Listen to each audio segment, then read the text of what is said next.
Para saudara dan saudari yang Tuhan cintai, selamat pagi dan selamat bertemu dalam renungan harian edisi hari Rabu tanggal 24 Juni 2020. Hari ini gereja merayakan Hari Raya Santo Yohanes Pembaptis. Mengawali renungan kita ini, marilah kita berdoa. Dalam nama Bapa dan Putra dan Roh Kudus. Amin.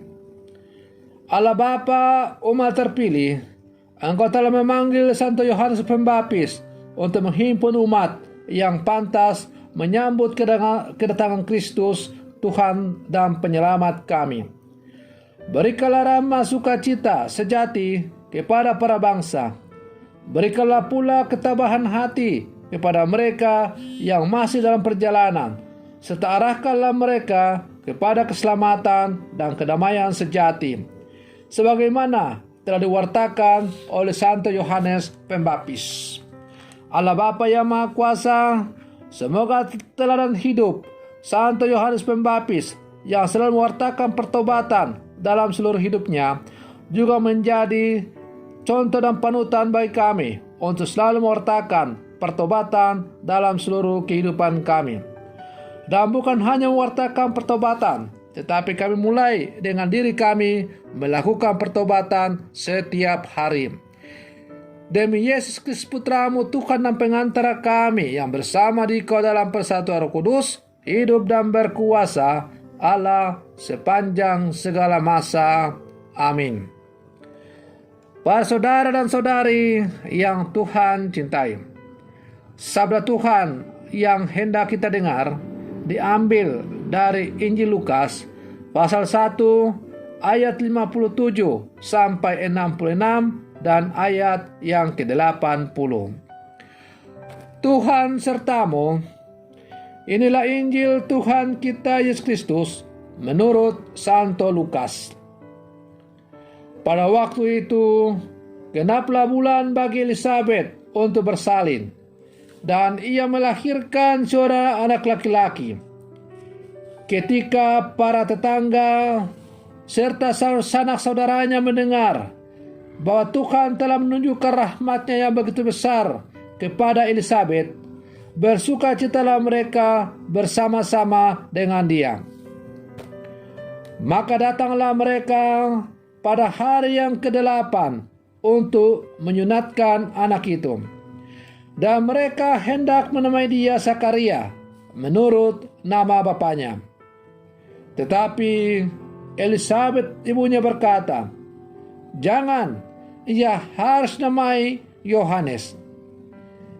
Kata mereka kepadanya, "Tidak ada di antara sanak saudaramu yang bernama demikian." Lalu mereka memberi isyarat kepada Zakaria untuk bertanya nama apa yang hendak ia berikan kepada anaknya itu. Zakaria meminta batu tulis, lalu menuliskan kata-kata ini. Namanya adalah Yohanes. Dan mereka pun heran semuanya. Seketika itu juga terbukalah mulut Zakaria dan terlepaslah lidahnya. Lalu ia berkata-kata dan memuji Allah. Maka ketakutanlah semua orang yang tinggal di sekitarnya, dan segala peristiwa itu menjadi buat tutur di seluruh pegunungan Yudea. Semua yang mendengarnya merenungkannya dan berkata, "Menjadi apakah anak ini nanti? Sebab tangan Tuhan menyertai dia."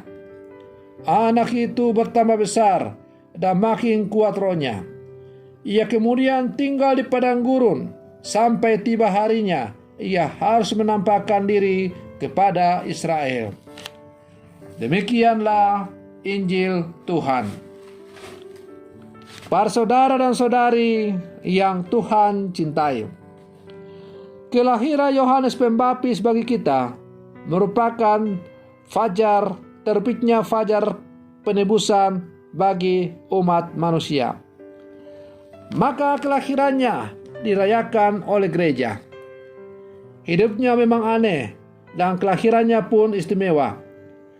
Para tetangganya sangat heran ketika Elisabet mengandung, karena ia sudah terlalu tua. Ayahnya juga menjadi bisu karena kurang percaya ketika menerima berita dari malaikat yang datang memberitahukan dia. Pemberian nama pun melawan kebiasaan setempat, di mana dalam adat orang Yahudi, anak sulung laki-laki biasanya diberikan nama sesuai dengan nama ayahnya. Segalanya menunjukkan bahwa anak ini istimewa. Keistimewaan anak ini lalu terungkap dalam kata-kata yang kita dengar dalam Injil tadi. Orang-orang semua merenung dan berkata dalam hati, menjadi apakah anak ini nanti, karena Allah menyertainya. Para saudara dan saudari yang Tuhan cintai, Yohanes Pembaptis adalah anak Zakaria dan Elisabet. Kelahirannya telah disampaikan oleh malaikat Gabriel kepada Zakaria dan Bunda Maria. Kelahirannya ajaib, sebab kedua orang tuanya sudah tua dan ibunya mandul pula. Tuhan mempunyai rencana sendiri atasnya. Ia diutus menjadi perintis bagi Yesus.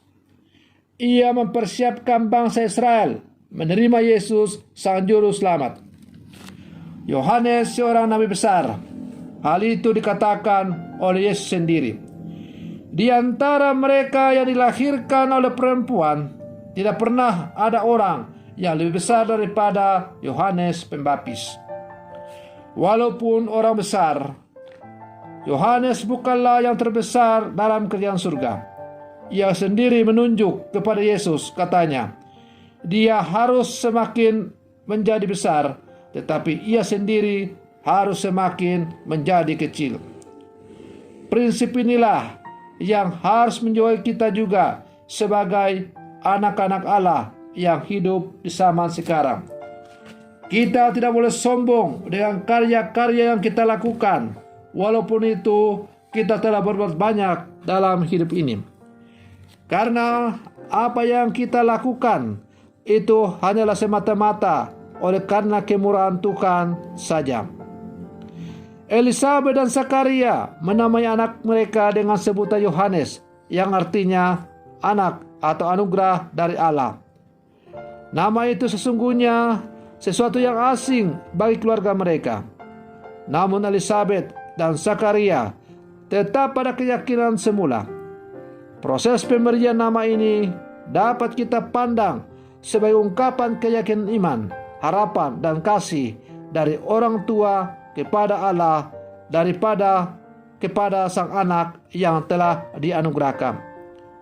Pemberian nama Yohanes Pembaptis menunjukkan iman mereka akan Allah, serta menunjukkan harapan dan kasih mereka kepada sang anak. Yohanes pun bertumbuh semakin besar dan makin kuat rohnya. Kelak ia menjadi nabi yang mempersiapkan kedatangan sang Mesias. Para saudara dan saudari yang Tuhan cintai, kisah kelahiran Yohanes Pembaptis dapat menjadi inspirasi bagi kehidupan keluarga-keluarga Kristiani, khususnya keluarga-keluarga Katolik di zaman sekarang. Dalam hidup ini, setiap keluarga Katolik memerlukan keberanian dan prinsip, entah dalam hubungannya dengan iman akan Allah atau juga dalam hubungannya dengan realitas sosial. Elisabet dan Zakaria berani menanamkan iman yang besar, harapan yang unggul, serta kasih yang sempurna dalam diri Yohanes. Karena itu, setiap keluarga Katolik harus menjadi tempat yang subur bagi bertumbuhnya iman, harapan, dan kasih akan Allah. Sebab pertumbuhan dan perkembangan seorang anak dalam keluarga sangat ditentukan oleh lingkungannya, tetapi juga sangat ditentukan oleh penyertaan dan pemeliharaan dari Allah sendiri. Para saudara dan saudari yang Tuhan cintai, sebagai keluarga-keluarga Katolik yang hidup di zaman sekarang, marilah kita menimba inspirasi dari keluarga Zakaria dan Elisabet.